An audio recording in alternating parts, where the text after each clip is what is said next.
हे what's up guys, welcome back once again. आज मैं Pirates of the Caribbean इस movie के तीसरे पार्ट को एक्सप्लेन करने वाला हूँ।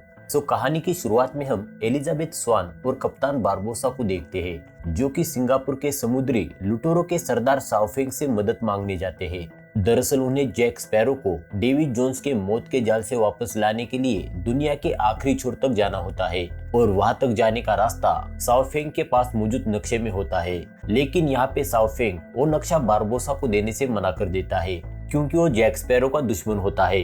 बारबोसा कहता है कि जैक स्पैरो उन 9 सिक्कों में से एक का मालिक था, जो दुनिया के 9 लुटेरे सरदारों को बांटे गए थे।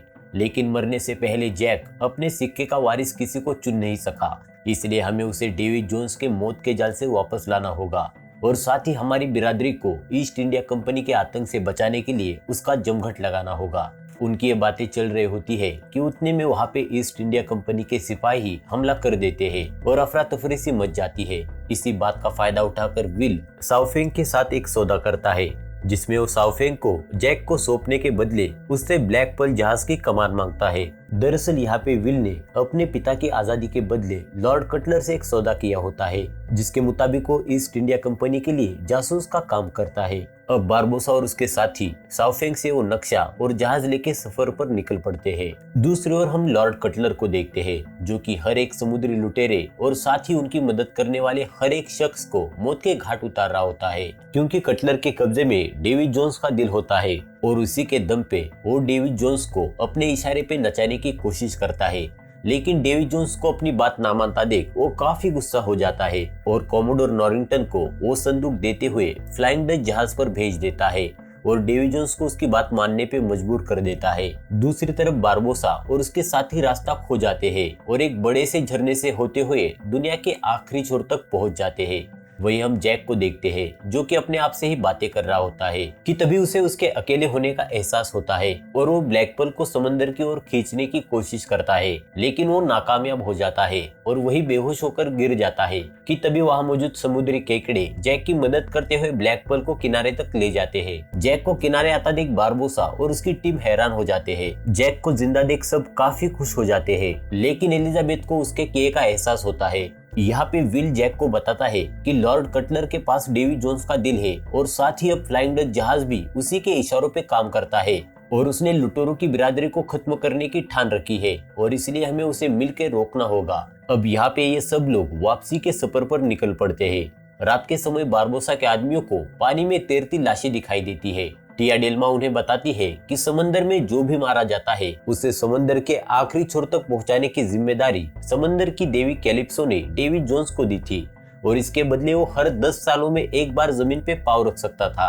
और अपने प्यार के साथ अपना दिन गुजार सकता था। लेकिन अब वो अपने वादे से मुकर कर एक राक्षस बन गया है कि तभी वहाँ पे नाव में सवार मरे हुए लोग दिखाई देते हैं, जिनमें एलिजाबेथ के पिता भी होते हैं। अपने पिता को देख एलिजाबेथ उन्हें रोकने की कोशिश करती है। उसके पिता उससे बताते हैं कि वो ये राज जान गए थे कि जो भी शख्स डेविड जोन्स के दिल में छुरा भोंक देगा उसे उसका दिल वहां पे निकाल के रखना होगा, क्योंकि फ्लाइंग डच जहाज को हमेशा कप्तान की जरूरत होती है और मैं ये राज जान गया था, इसलिए कटलर ने मुझे मौत के घाट उतार दिया। अब यहाँ से वो सब काफी आगे निकल आते हैं, लेकिन उन्हें सही रास्ता नहीं मिलता। ये देख जैक उस नक्शे को बारीकी से देखता है और तब उसे पता चलता है कि वो जिस दिशा में जा रहे हैं वो बिल्कुल सही है, लेकिन वो समंदर की उल्टी दुनिया में है। अब जैक उस जहाज को पलटाने की कोशिश करता है। जैक को देख बाकी साथी भी वही करते हैं और फाइनली जहाज पलट जाता है और वो डेविड जोन्स के जाल से वापस निकल आते हैं कि उतने में वो सब एक दूसरे पे बंदूक तान देते हैं। बारबोसा जैक से कहता है कि आज से कुछ दिनों बाद लुटेरों की बिरादरी का जमघट शिपरैक को में हो रहा है और तुम्हें मेरे साथ चलना होगा, क्योंकि हम साथ मिलके ही ईस्ट इंडिया कंपनी को हरा सकते हैं। वही विल उन सबको बहला फुसला कर एक टापू की ओर ले जाता है, क्योंकि वादे के मुताबिक उसे जैक को साओफेंग को सौंपना होता है।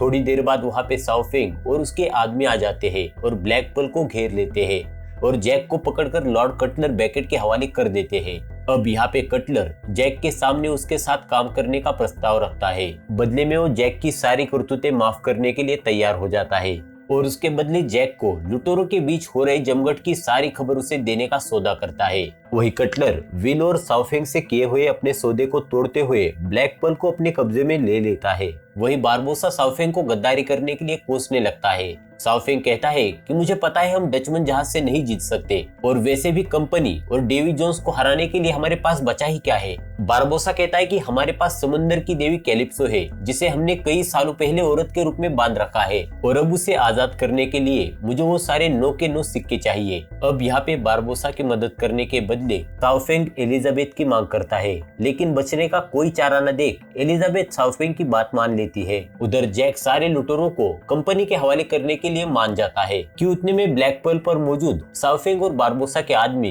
कंपनी के जहाज पर हमला कर देते हैं। इसी मौके का फायदा उठाकर जैक ब्लैक पर्ल पर वापस लौट आता है।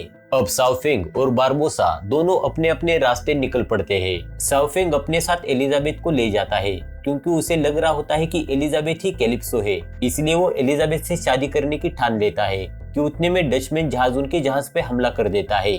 इस हमले में साउफेंग बुरी तरीके से जख्मी हो जाता है, लेकिन मरने से पहले वो एलिजाबेथ को अपना वारिस चुनते हुए वो सिक्का उसे दे देता है।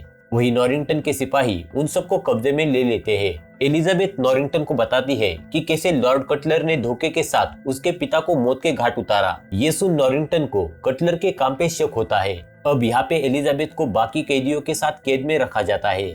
वहां जाने पे एलिजाबेथ बूस्ट्रैप टर्नर को ढूंढ लेती है, लेकिन यहाँ पे एलिजाबेथ समझ जाती है कि बूस्ट्रैप अब पूरी तरीके से फ्लाइंग डच जहाज का एक हिस्सा बन चुके हैं और उनको इस कैद से छुड़ाना लगभग नामुमकिन है। दूसरी तरफ विल लॉर्ड कटलर को शिपरैक को की तरफ आने के लिए समंदर में लाशें डालकर उसे संकेत देने की कोशिश करता है। ये देख जैक उससे कहता है कि तुम ये सब क्यों कर रहे हो, अपने पिता के लिए ना, लेकिन इसके बदले तुम एलिजाबेथ को खो दोगे। इससे अच्छा तो ये होगा कि मैं डेवी जोन्स के दिल में छुरा भोंक दूं और फ्लाइंग डच जहाज का नया कप्तान बन जाऊं, जिससे कि तुम्हारे पिता भी आजाद होंगे और तुम्हें एलिजाबेथ भी मिल जाएगी। अब जैक विल को अपना कंपास देते हुए लॉर्ड कटलर के पास भेजता है। दूसरी ओर नॉरिंगटन अपनी गलती सुधारते हुए लॉर्ड कटलर से दगाबाजी कर एलिजाबेथ और उसके साथियों को आजाद कर देता है और उन्हें वापस उनके जहाज पर भेज देता है। इसी बीच बूस्ट्रैप टर्नर नॉरिंगटन को मार देता है। दूसरी ओर ब्लैक पर्ल जहाज शिपरैक को के नजदीक पहुंच जाता है। तब हमें पता चलता है कि टियाडेल्मा ही समंदर की देवी कैलिप्सो है और उसे औरत के जिस्म में बांधने के लिए ही 9 सरदारों की जरूरत पड़ी थी। अब बारबोसा उन्हीं की मदद से कैलिप्सो को आजाद कर कंपनी के खिलाफ उसकी ताकत का इस्तेमाल करना चाहता था। अब बारबोसा कैलिप्सो को बंदी बना लेता है। दूसरी ओर विल लॉर्ड कटलर के पास पहुंच जाता है कि तभी वहां पे डेवी जोन्स भी आ जाता है, जहां पे कटलर को पता चलता है कि डेवी जोन्स कैलिप्सो से प्यार करता था और उसी ने उन 9 लुटेरे सरदारों को उसे औरत के जिस्म में कैद करने में मदद की थी और अब वही 9 लुटेरे मिलके उसे आजाद करने वाले हैं, क्योंकि वो उसका इस्तेमाल डचमन जहाज और कंपनी के खिलाफ लड़ाई में कर सके। अब यहाँ पे विल उसके पिता की आजादी के बदले डेवी जोन्स और कटलर को शिपरैक को तक ले जाने के लिए तैयार हो जाता है, क्योंकि उसके पास जैक का कंपास होता है। दूसरी ओर शिपरैक को में सारे लुटेरे इकट्ठा हो जाते हैं, जहाँ पे बारबोसा उन 9 लुटेरे सरदारों से उन सिक्कों को ले लेता है, लेकिन यहाँ पे जैक अपना सिक्का देने से मना करता है। वो कहता है जब तक साउफेंग यहाँ पे नहीं आएगा तब तक मैं अपना सिक्का नहीं दूंगा। कि उतने में वहाँ पे एलिजाबेथ आ जाती है और साउफेंग के मारे जाने की खबर उन्हें दे देती है और उन्हें बताती है कि लॉर्ड कटलर और डेवी जोन्स को हमारे ठिकाने का पता चल चुका है और वो किसी भी समय यहाँ पे आके हम पे हमला कर सकते हैं, इसीलिए हमें मिलके उनका सामना करना होगा। लेकिन यहाँ पे कोई भी एलिजाबेथ की बात से सहमत नहीं होता, क्योंकि वो जानते हैं कि डचमन जहाज से जीतना नामुमकिन है। उतने में बारबोसा कहता है कि हमारे पास एक रास्ता है, अगर हम कैलिप्सो को उस औरत के जिस्म से आजाद कर दे तो हम उसकी मदद से डचमन जहाज और कंपनी को हरा सकते हैं। यहाँ पे कैलिप्सो को आजाद करने की बात सुन सारे लुटेरे आपस में झगड़ पड़ते हैं, क्योंकि उनका मानना होता है कि कैलिप्सो उनके लिए सबसे बड़ा खतरा है। अब यहाँ पे जैक भी एलिजाबेथ की बात से सहमत हो जाता है। तभी बारबोसा कहता है कि लड़ाई का ऐलान सिर्फ और सिर्फ लुटेरे का राजा ही कर सकता है और अब यहाँ पे राजा का चुनाव बहुमत से किया जाता है, जिसमें हर लुटेरा अपने आप को चुनता है, लेकिन जैक एलिजाबेथ को चुनता है, जिससे एलिजाबेथ बहुमत के सहारे लुटेरों की नई राजा बन जाती है। अब एलिजाबेथ लड़ाई का ऐलान कर देती है और वो सब तैयार हो जाते हैं, लेकिन दुश्मन की ताकत देख एलिजाबेथ बातचीत का प्रस्ताव चुनती है।